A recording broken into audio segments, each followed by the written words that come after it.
At IIT, Kearns has led design studios at nearly every level of the curriculum. He advises master's and PhD theses and dissertations, and teaches both introductory and advanced courses in computation and media. And recently, under the installment of the new dean, via the reps, Kearns has taken the position of design communications director. So please join me in welcoming Thomas Kearns.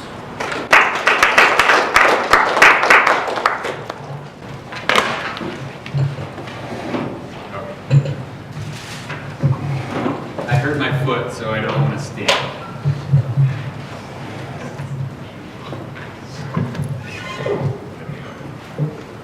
Okay, so Luke had been asking me for weeks to send him a title, and I admittedly sent a title before I really knew exactly what I wanted to talk about. And I had some ideas, and I think in an effort to be more positive and less critical of our hallowed halls here at IIT, I've opted to ditch that approach. So now I'm stuck with this issue, which is how do I reconcile the title when that's no longer my intention. So, interestingly enough, Jake has just sat down I guess it was 2 weeks ago. Jake and one of his colleagues, Zach Pena, are working for me right now. I don't know, we had mentioned a project I think that I had worked on, and it was my assumption that they would have seen the project a million times because I knew I had them in third year and they'd been around for a while.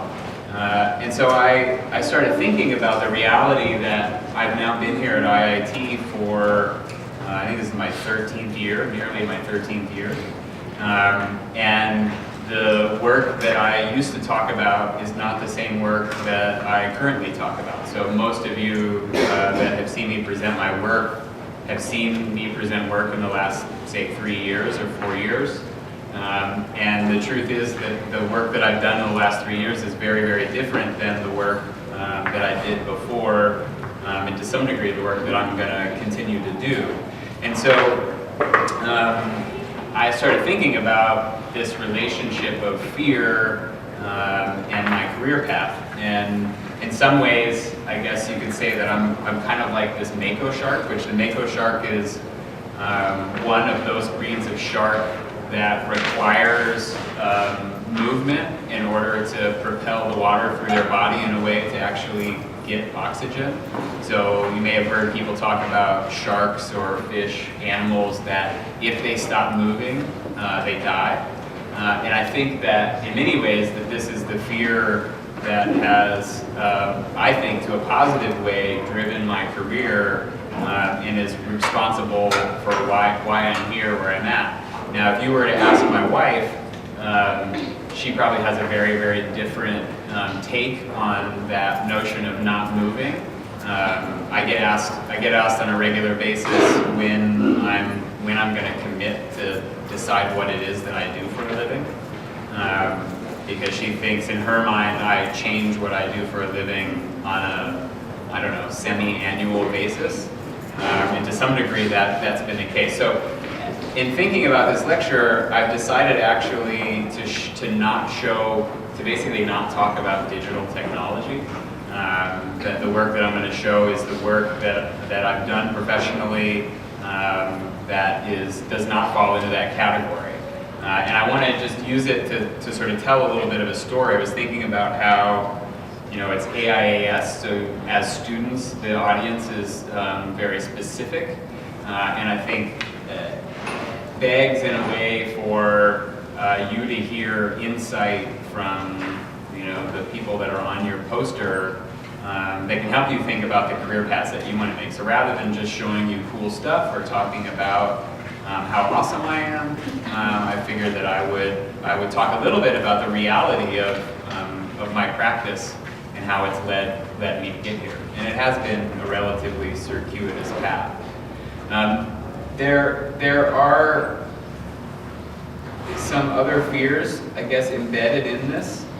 I had, at one point earlier in the week, I had the intention of going off on a tangent to discuss the implications of the Internet of Things and security relative to our lives, and issues of fear-mongering and control, and a lot of sort of government political issues that I think are really important to how we proceed with shaping the urban environment.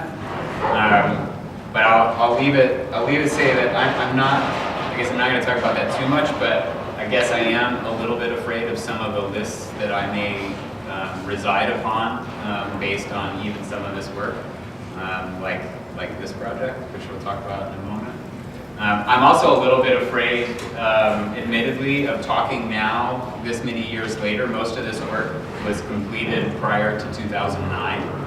And so I'm a little bit afraid of talking about a body of work that in many eyes does not relate. So the absence of the digital. Many of you have probably seen this project a gazillion times. And so I'm a little bit afraid of not talking about this project because it holds, from an ideological standpoint, holds a lot of important value. I'm also a little bit afraid of talking about these guys, these were partners of mine in a design firm called Sandbox. At the same time, I'm also afraid of heights. So this photo is doubly scary to me. So I thought that this was the future of architecture. In some cases, maybe it still is the future of architecture. And this is us standing on top of Renzo Piano's New York Times building, overlooking Penn Station off in the distance. So this was, I think, there was second to last floor of the building.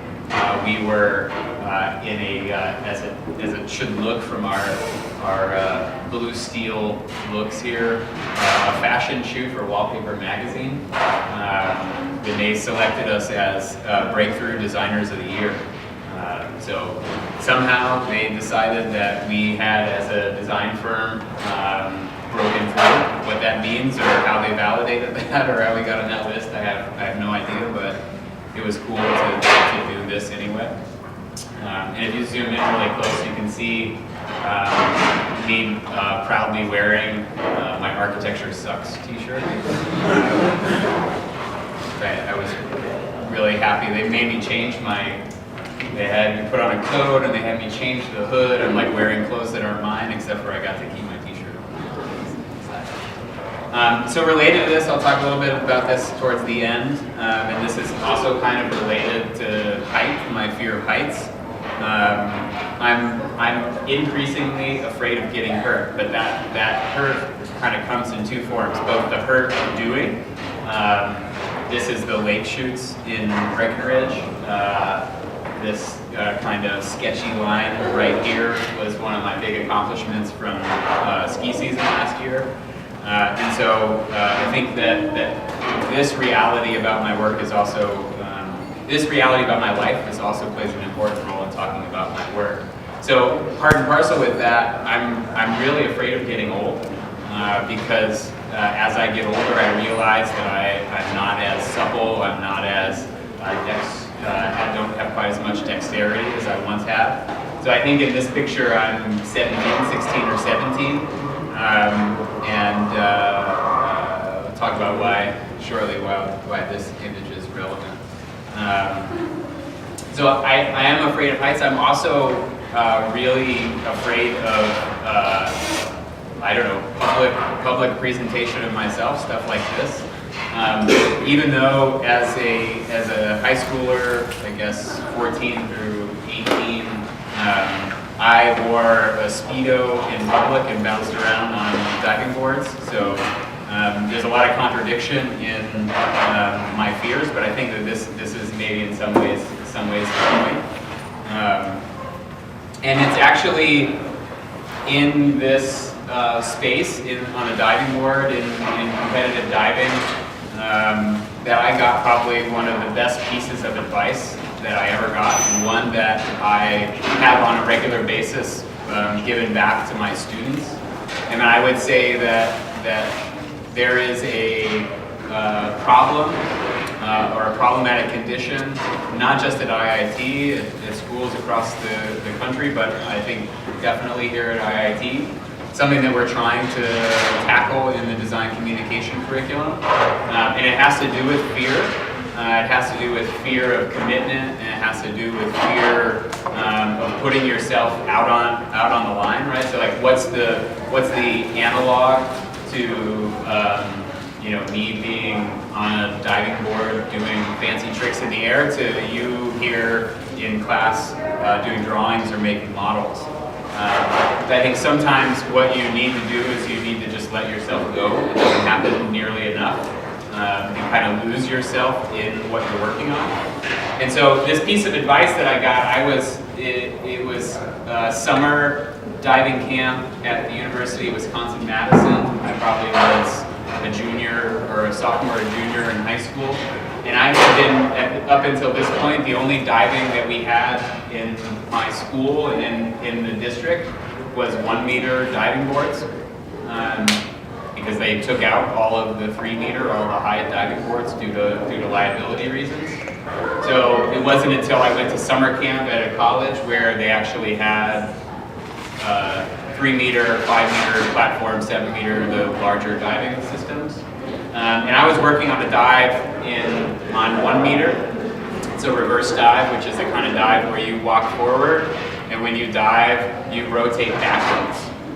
So you can imagine that sort of fear of going back towards the diving board with your head is a really big fear. Think about like Greg Louganis when he hit his head was doing a reverse dive, where he came back around and hit the back of his head. So there was a great deal of fear, and as a result of that fear, compensating for that fear, I would propel myself out further away from the diving board, because I knew that 1 meter is not very far off the pool, and even if you're up in the air, if you're trying to do a trick, I mean, the dive on the right-hand side over there, I'm rotating two and a half somersaults and then going in head first. So I was doing a similar dive, but doing it in reverse, and I was too afraid to accomplish it. So my coach told me, well, you need a little bit more time. Why don't you just go up to 3 meters? And I had never been on a 3 meter diving board at that point, so I was scared. I was scared because I was up now 2 meters higher before I even bounced off the diving board than I was before. I was scared because I'd never done it before, and now I'm in a pool with accomplished collegiate divers and high school divers from across the region, and they've all done it before, and I had never done it before. And I got up there and I froze, and then after a little while he gave me the best piece of advice, and it's the one I'll give back to you, which is just fuck it and chuck it. And it really was like, that was the moment where I said, okay, what's the worst that's going to happen? I might hit my head, but I was thinking really more about hitting my body on the water in a way that would hurt really bad. And it ended up being fine. That extra 2 meters of travel was all I really needed to be able to complete the rotation and not hurt myself when I came back into the water. So it was a major breakthrough for me, both in terms of that dive that I was working on, but also in terms of having the courage, or maybe just the ability to overlook for a tiny moment of time, just long enough to commit to doing it. And I think that this is where I would like to see a lot more fucking it and chucking it happening in the halls here at IIT, because I think sometimes you're just a little bit too scared to just fuck it and chuck it. So think about that. Hopefully will lodge in your mind. So these fears and other fears have in some way propelled me along this path. So I wanted to just describe to you what this path has been for me. And I'm sure there are dozens of other architects out there who have taken a similar path through the profession to mine. And I'm by no means advocating this as the thing that everybody should do. But to some degree, I think there are some things that I did that I think everybody should do. And the first of which is to go to work for a really, really small architecture firm. And so when I graduated from with a Bachelor of Architecture from Iowa State in 1999. And I had a job secured before the last day of school. So I packed up and moved to New York. I didn't go to graduation, so I guess it was like the day before graduation. I packed up and moved to New York City. And I went to work for an architecture firm called Mesh Architectures. And now if you Google Mesh Architectures, they look like, a kind of typical architecture firm with development projects in Korea and, big projects and small projects. And they look like a firm of, I don't know, maybe 20 people, even though they're not. But when I went to work there, it was just one guy. So it was about the smallest architecture firm that you could go to work for. And the reason why it was really beneficial was because the first day that I walked into the office, I walked in as a project architect. Even though I had worked in an architecture firm in Iowa doing,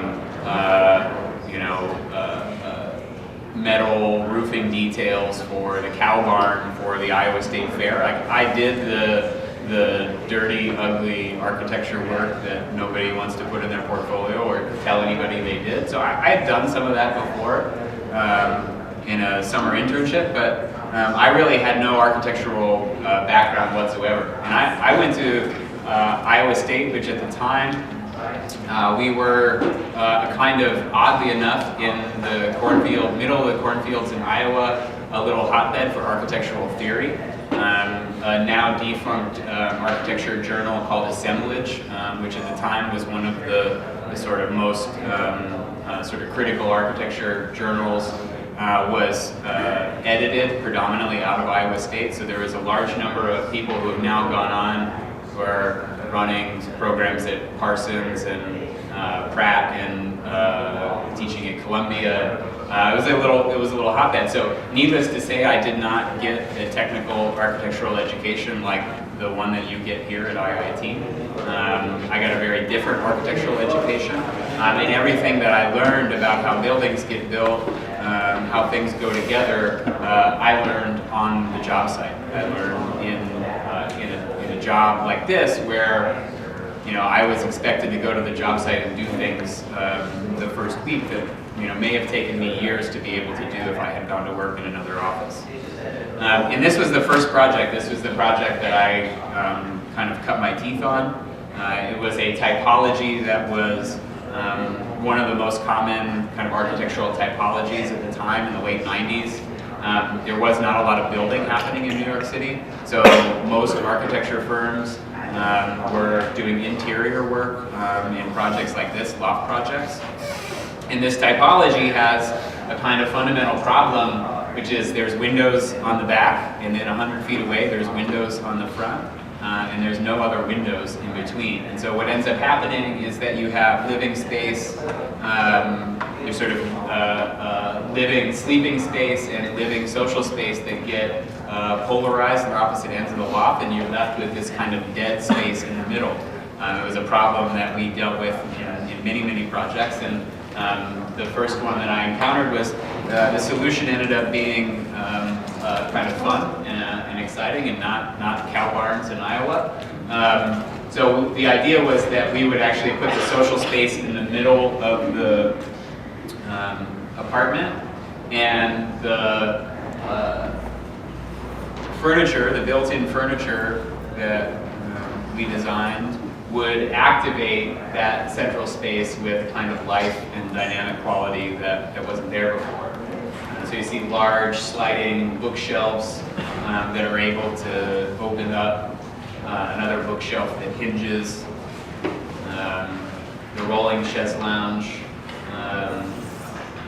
There's a little video game cabinet, and then you roll the chaise lounge out.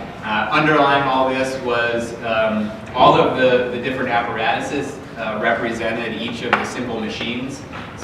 So what you see here is the wedge or the inclined plane that's used to actually convert the chaise lounge into an upright chair. So we made, we sort of designed through furniture this dynamic space, and it begun what would become a 4-year in the office obsession with the same kind of composite materials that you see over here in the student center, the orange wall with the cellular material in the middle, the desks that you see that are made out of the clear cellular material and coated in resin and MTCC. All this stuff that was produced over there was produced by a company called Panelite, and we had a strong relationship with the founder and the creator of Panelite. So the very first, actually, these panels here in this bathroom were the very first pieces of Panelite that company produced commercially and sold to a client. And you know, this was pretty exciting as a young architect to be dropped into a project where you get to explore issues of public and private in bathrooms with new materials and unconventional details. So I got very lucky. This project then kind of segued. The next big project that I worked on was for a venture capital firm in Manhattan. Had a floor and a high-rise, and it was to the shell gut renovation of that floor. Just some images here.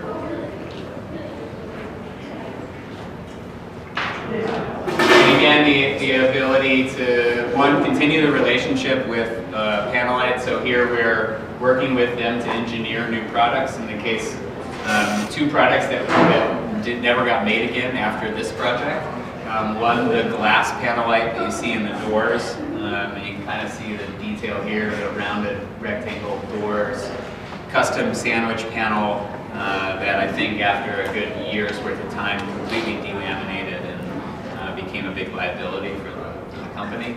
And then similarly, the core that's used in this orange panel back here was an experimentation that made it to the prime time, so to speak, but then never got produced again after that. So we're interested in thinking about materiality, about cross-fertilizing materials and unexpected combinations of materials. It makes me think a little bit about Top Chef. I don't know if any of you guys watch Top Chef, but the conversations that they have about the balance of sort of flavor and texture, I think of as being very much like the kind of recipes that we're concocting with these materialities. So from backlit fiberglass to cork to translucent composite panels, and trying to sort of conceive this kind of new space. So while I'm working on these projects, I'm also at the same time working with a group of friends. And this is maybe piece of advice number 1 for moving forward. Whatever you do when you go to work for somebody else, you should also go work for yourself. And you should commit to that.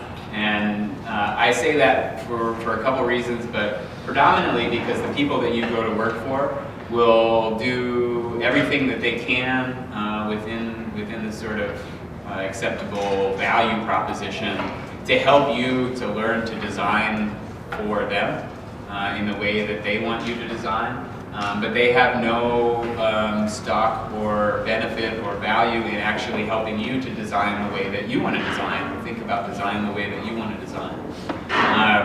And so in many cases I find that this leads to a kind of, it takes the adventure out of the equation. So I think you should be careful about that. This slide is actually, I'm not sure where this graffiti is from, but the quote comes from sort of what was happening in Paris in 1968. Maybe some of you saw the iitAIAS lecture last week. I don't think that he was quite explicit enough about what he was trying to say relative to ideology with respect to 68 and Archigram and the Situationists and some of the other people that he mentioned. But it was really important to me to sort of maintain this sense of adventure. And I leaned on a group of colleagues, peers, some that I went to school with and some that I met later as an attempt to do this. So, you know, in 68, students and young professionals, architects were taking to the streets. And as Zengelis was talking about lifting up the bricks in the street to find the sand below, the beach below, and throwing those bricks. So I didn't have, we weren't throwing bricks necessarily, But we had a kind of crew. We had our own situationists, and it was this sort of friendship and relationship on the side. We were all architects, or we'd all graduated from architecture school, or in some cases in the process. Actually, don't even know the guy in the front with the beard. He might not even have his degree yet. No, he has to have his degree because he has his license. But I think he just got his license and he just got his degree. He went to Cornell for like 20 years. But he's also probably one of the most brilliant designers that I've ever met, and he's also one of the most sort of accomplished detailers. He knows how to build buildings, and in a way that most people don't, and yet it took him 20 years to finish his architecture degree. We weren't necessarily throwing bricks, but we were doing stuff like this, which maybe doesn't seem like architecture, but to us, it's all just one great big continuum. So shortly after 9/11, we were all in New York City during that time. I think this is the week or two following 9/11. In a kind of show of solidarity, we deployed a project that we had been talking about for a long time, but never realized, which was the painted gum project. Unfortunately, it's the best, most comprehensive photos that I have. This is on Mercer Street, which is a very prominent street in Soho, New York City. I think we covered from Broadway on the north end at least 3 or 4 blocks. The entirety of the street, every piece of gum that had fallen on the street, we colored with a paint pen. So if you've ever walked in New York City, you may have noticed this phenomenon. It's a part of the reality of the urban fabric.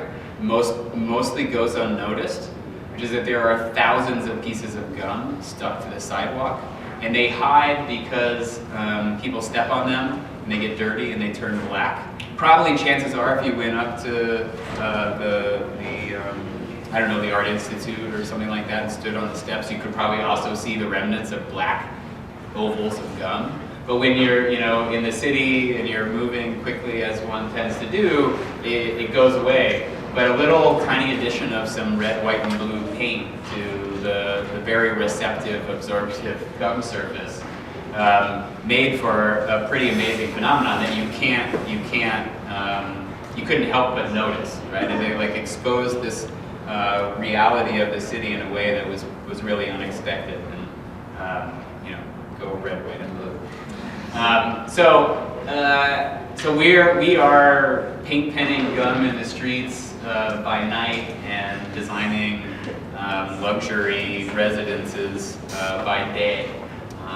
This was the last project that I worked on for the architecture firm Mesh Architectures, and this was the project that sort of propelled me into Chicago with some velocity. So this is for the founding members, one of the founding members of the Blue Man Group, which is a very loud percussion-based show place. There's a theater here in Chicago you can see on the north side.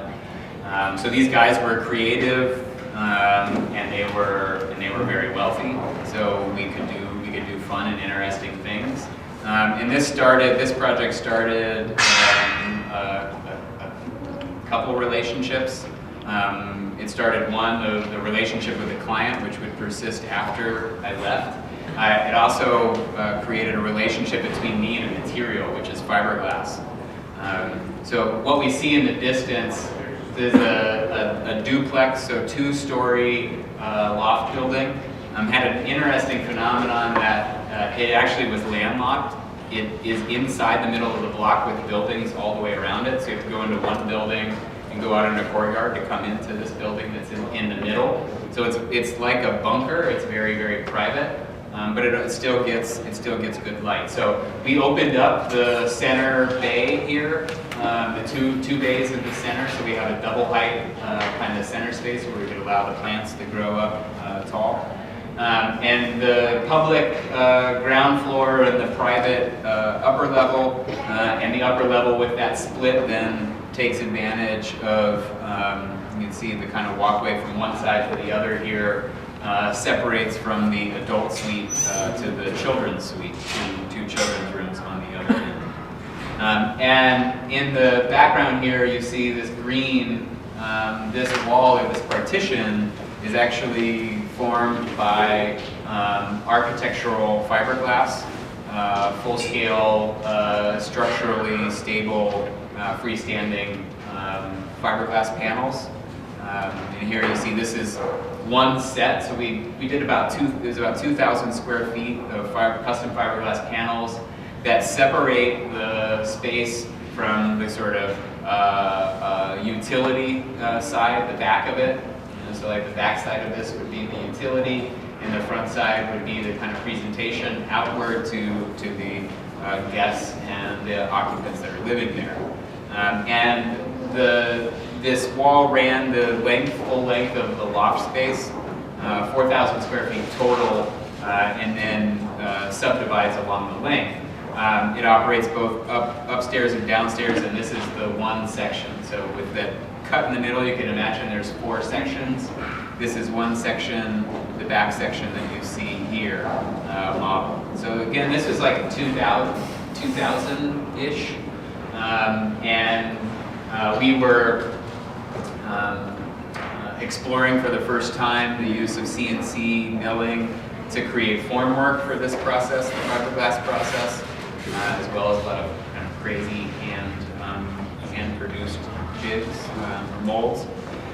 You can see some more of the fiberglass here, wrapping the mechanical. There's a plumbing column, and the finish, like a shower, a fiberglass shower you might have in your house, or a custom automobile, is a very smooth, very sleek surface on the one side, thanks to the gel coat finish. On the back side, it's a kind of rough finish, and we're able to create very complex shapes using this.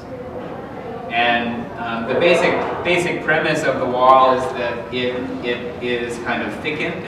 The wall itself is only 1/4 of an inch thick, the thickness of the fiberglass.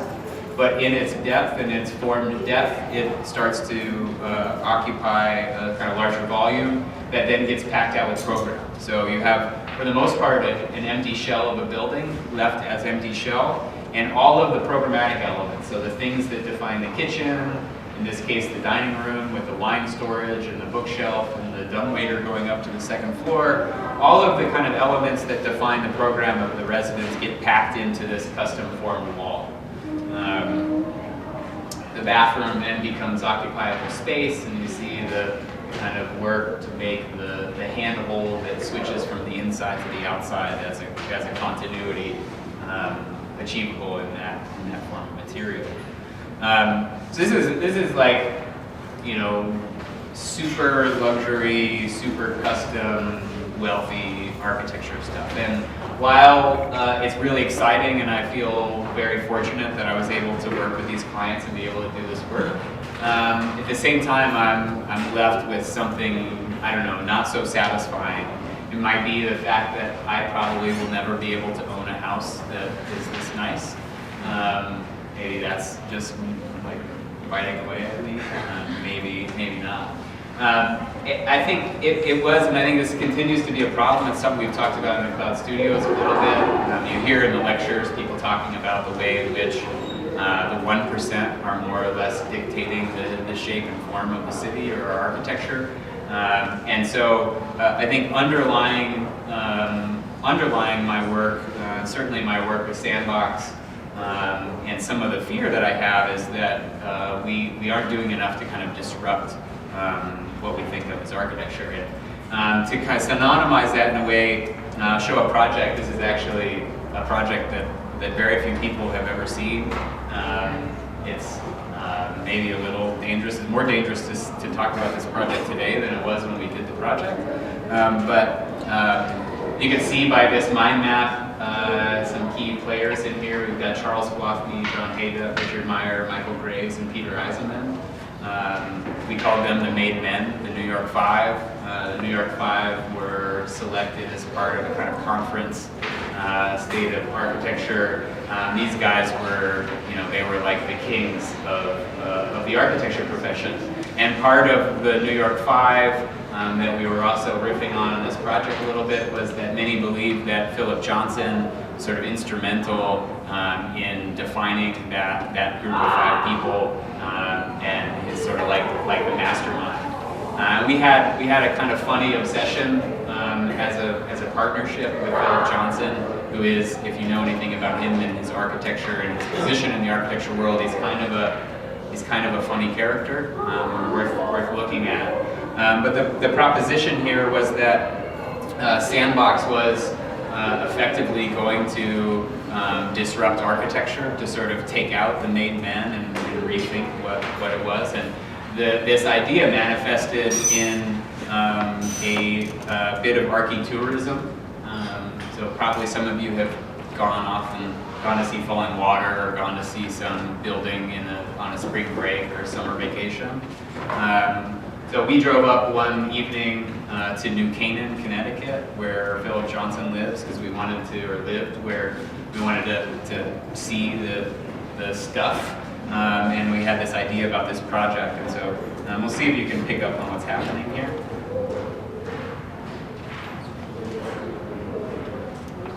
And that's me.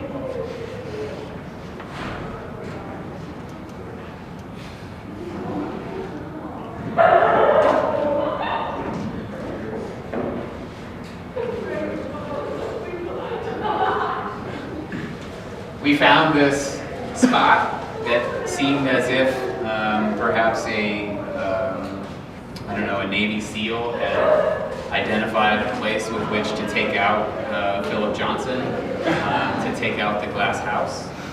This notch, this sort of like uncanny notch that seemed just made precisely for a rifle.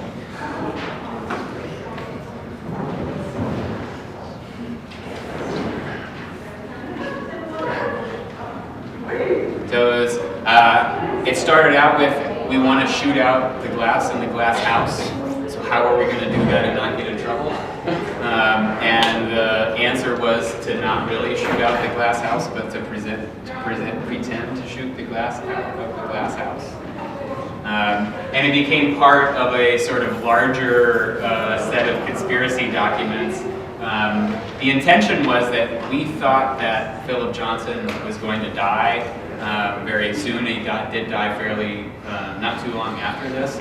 But we were going to stage Philip Johnson's death as a publicity stunt and synonymize the sort of death by talking about the shooting out of the glass in the glass house. This whole sort of set of props that were intended to get nailed. The death actually disrupted the intentions, and we felt that it was no longer appropriate. So the project got logged back into that. So these kinds of things are happening. I would say helping us keep the sanity of, we loved our jobs. My soon-to-be partners, my colleagues at the time, they were working for prominent young architects. The kind of who's who list in New York City architecture. And so life was good, but at the same time, we knew that we wanted to practice our own architecture, and these little vignettes, these little projects were exercises in collaboration, exercises in debate and in ideology that ultimately would help us kind of solidify into our own architecture firm. So this client that came before the fiberglass project, the Blue Man guys, when I finished this project, 2001, 2002, we had made the determination that we were going to move from New York to Chicago. So I'm originally from Iowa. I grew up in Iowa. My family is still largely in Iowa and in Illinois. And my wife's family is also from Iowa. So we were coming back to the Midwest. Leaving the big city. I was pretty sad about that. She was less sad about that. So we landed here no more than probably a month after I landed in Chicago. Before I had a job, before either of us had jobs, I got a call from my client in New York City. The client who I was project architect for the fiberglass wall house. And he said, "Hey, it's Matt. How you doing? Hope all's well. Would you be interested in designing our vacation home? I of course said, wow, that sounds great. I don't have an architecture firm, but I know how to do that. I'd love to do that for you, but what about my boss? What about Eric? There is, it's customary that when you practice architecture, that you don't go stealing your boss's clients. And so we were kind of presented with a little bit of a conundrum, a kind of ethical question. And I posed it back to the client and basically said, this sounds great, I'd love to, but I really like Eric, I respect Eric, and feel like it should be his job. And this is maybe the next big piece of advice for you as you move forward in your careers. The client essentially explained to me, he said, I know that you were the project architect. I know that you were the one that was there on a daily basis. I know that you were the one that talked to the contractor. I know that you were the one that did the 5 versions of the different designs that got selected to show us. So it was clear to the client that while it wasn't my firm, and I may have not have made the final decisions on everything, that it really was my work and my effort that made it possible for their house to be realized and for them to be happy with it. And so what I discovered was the power of customer service, right? The power of being providing good client services.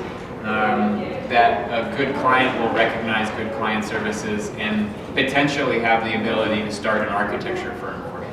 And that's what really happened for us because the typical path for a young architecture firm is to do the small projects, to do the $5,000 or the $10,000 project. And you do a few of those, and then you get the $50,000 project, and then eventually you get the $250,000 project. And this was nice because it was more like the $250,000 budget out of the gate. And from a client that we also knew had the potential for much longer term benefit to us. So. The move from Chicago, or move to Chicago from New York, coupled with the timing on these projects, really started Sandbox and started my professional practice with this project, which is a vacation home and interior renovation in Montauk, New York. The house existed. We're basically gut renovating the house. And it's a pretty standard house. It's a house in a great location, but it's not, as a house in general, it's not that much different than a typical suburban house here. But we now had a budget to elevate the materiality, to be able to be playful and to have some fun.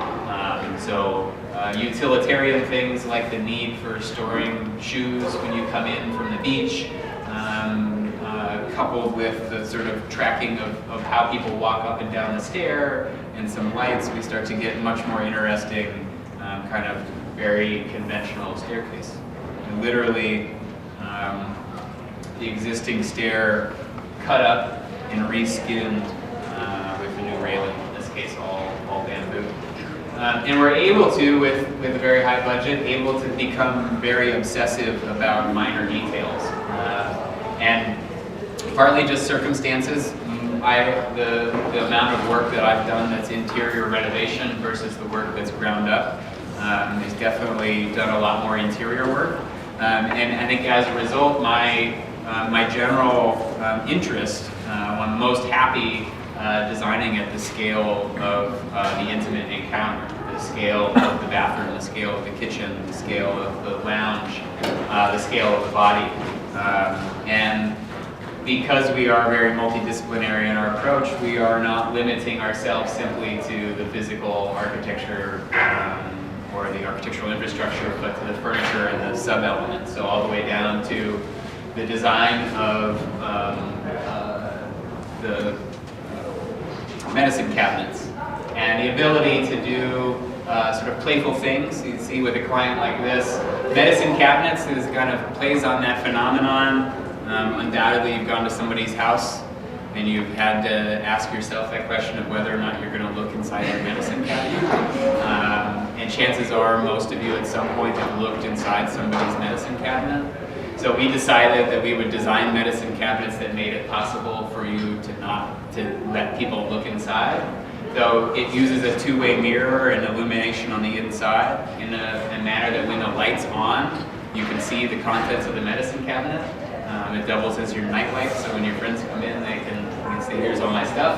And when you turn the light off, the mirror then goes opaque. And you can kind of see the one on the left in a transition between opaque and transparent. At the same time, we have in the kitchen, we see another set of studies that starts at this point and continues on. The use of phosphorescent paint, glow-in-the-dark paint.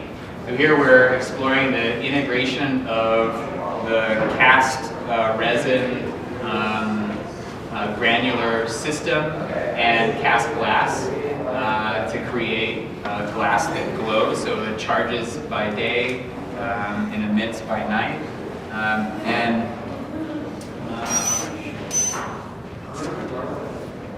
Should have made reference, I'll come back to another project that ties in with this.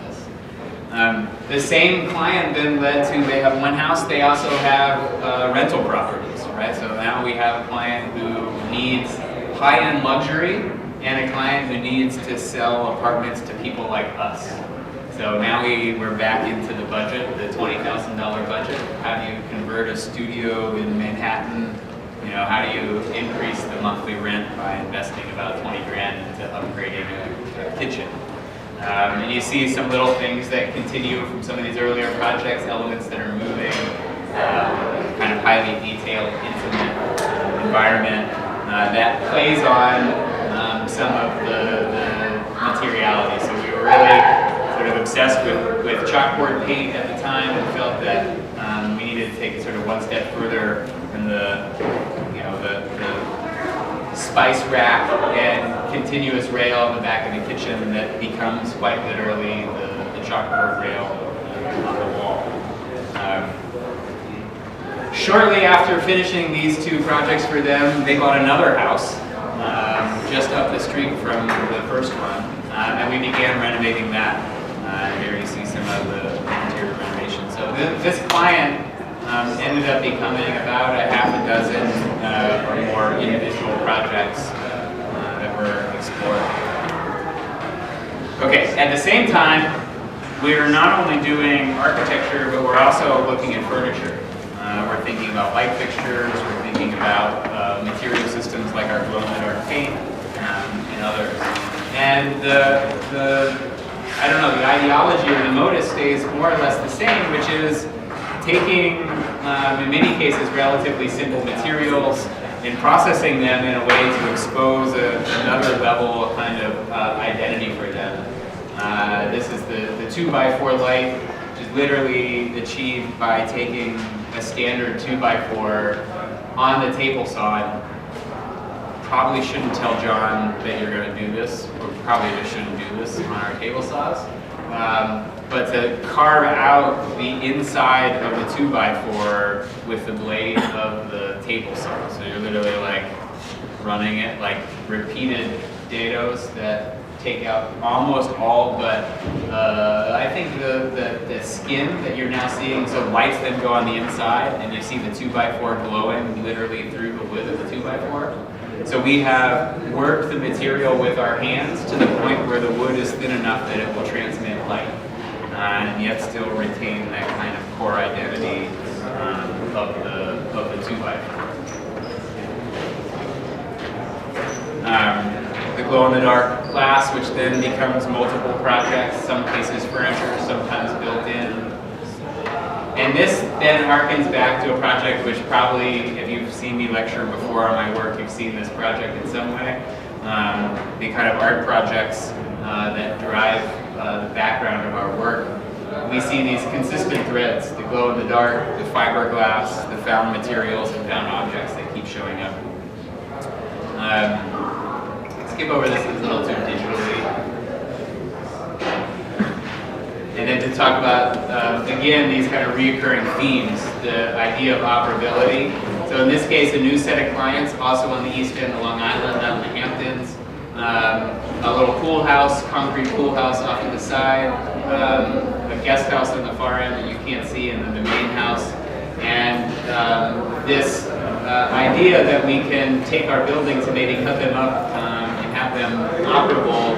You see the facade of part of the existing house that's cut and opened to become a kind of three-season space where the wall completely opens up to the outside, which is a direct sort of, harkens back to a project that preceded this, which is very much an ideological project for Sandbox, the cut-up kind of automatic art project of walls optional, that then comes back into the physical world. Then we started to build some houses, some ground-up construction. You can see beach houses that explore the nature of a tiny footprint. We're on a frontal dune, so we're trying to reduce the overall footprint.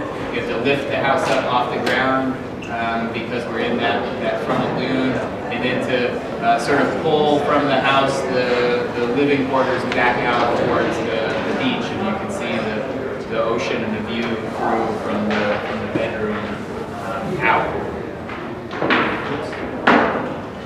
So like the presentation, the work that we're doing is oscillating back and forth between projects for clients that pay the bills, that can maybe get us in the magazine, maybe get us other clients, and projects like these, which are more experimental, self-driven.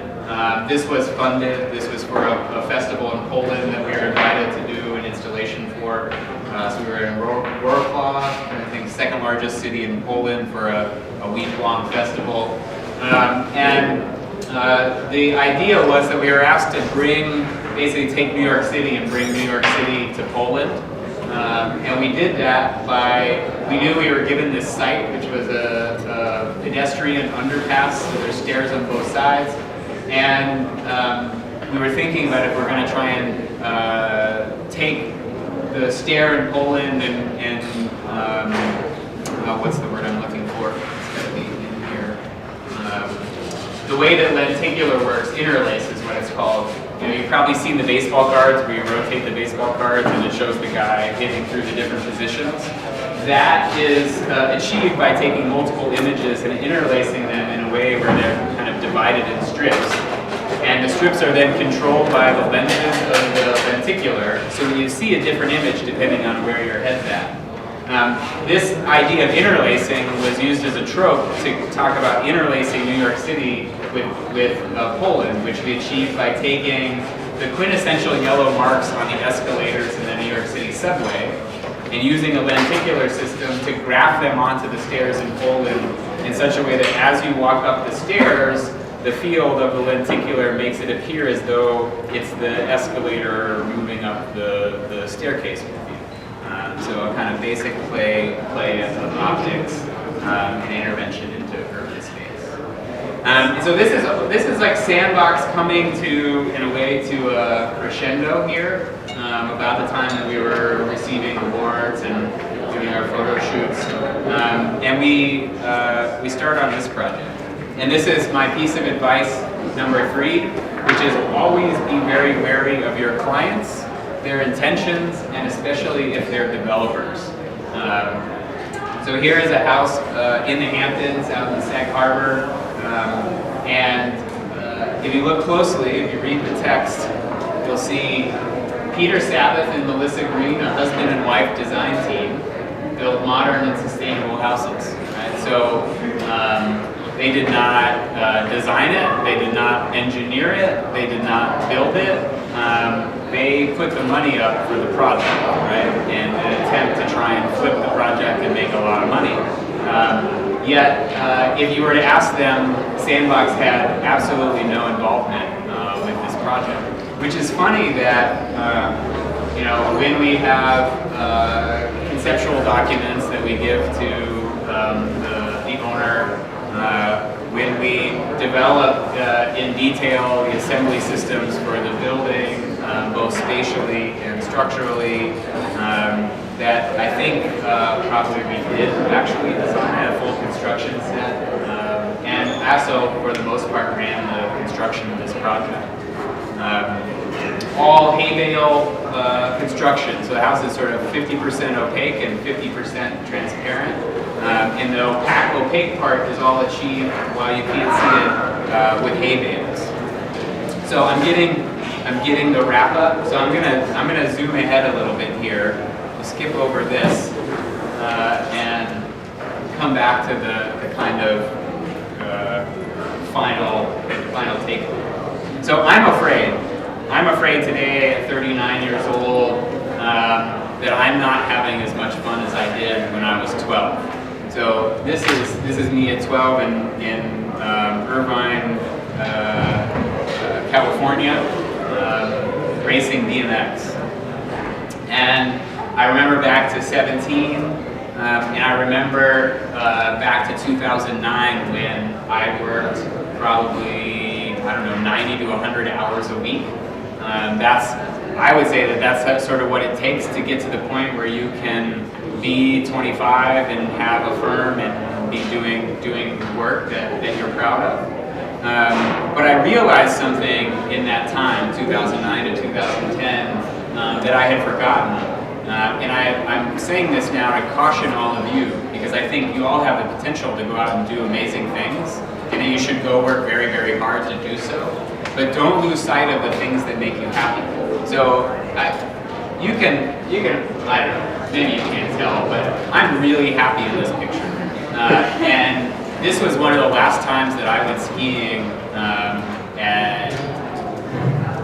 this was one of the last times that I had gone skiing when I moved into high school and college age. So I went to architecture school and I realized what it takes to be an architect, to be successful in school and to be successful professionally. And I felt that what it required was to basically put everything else about your life on hold. That architecture became your life. And I thought that's what made me happy for a really long time. But I was wrong. This makes me a lot happier than architecture does.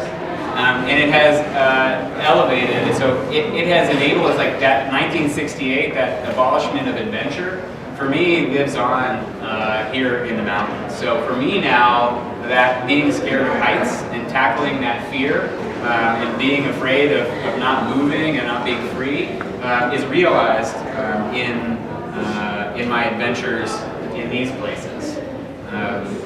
Places where you can die and it's safe to actually be scared, because being scared keeps you alive. All the way out into the backcountry where it's just you and the world. So we make treks like this where we climb on with our feet power all the way up to here and then ski down. And it takes us about a day to do it. And we dodge avalanches and we climb into situations like this. And I will leave with this video, which is when you crash, because I'm advocating that you fuck it and chuck it, and that you put yourself out there and you just go for it. Sometimes you're going to crash, but I think you'll see, hopefully, that crashing is not so bad. So the take home is try and overcome your fear.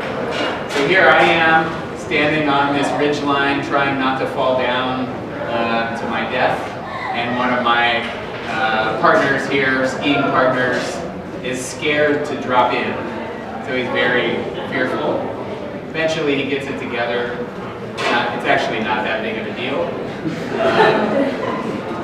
It looks a lot scarier getting in than it should. So this is what I think, like, for me, this is what my career has been like. I think pretty soon I'm going to say fuck it and chuck it and just hop in. Okay, something will happen. And then you just go, and you don't worry about it. And eventually it doesn't feel so bad, and then you can just go straight. But the payoff is that, like, so for me this is like an analogy of practice in general. You got to overcome that hurdle and drop in. But once you do, it's delightful because you can be out in the space that you otherwise can't get to. No one else is around, right? Only a small group of people who are climbing the mountain on this day can go. But even when it's beautiful, sometimes you get moving really fast. So pretty soon we'll be moving about 65 miles an hour, 70 miles an hour. I'm trying to get up to the other side, and I know I've got to go fast to get up to the other side. And so at a certain point I decide, well, I should just go straight here.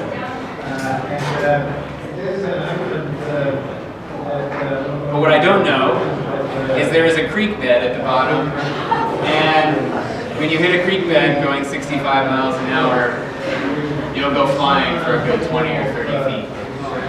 But the key thing here, right, is it seems disastrous, and if you look closely, I'm moving fast horizontally, and yeah. But it's this little bit at the end, which is the sort of final bit, which is it's not so bad, and it's actually a lot of fun to crash to. So as I hear Vedran moving forward over there, I will just say a moment of silence for empty sandboxes everywhere. And moving forward, if you're interested, I'm starting the next adventure, which is to say that I'm not leaving you, but I'm now moving my academic world into the world of children, and trying to take all of this stuff from the college level and take it down. So I'm starting a new company called BitSpace. It's my next big construction project. Some of the folks here in the audience are helping, and I hope that you guys will check it out, and maybe some of you will want to come work for me this summer at the BitSpace. I'll finish there.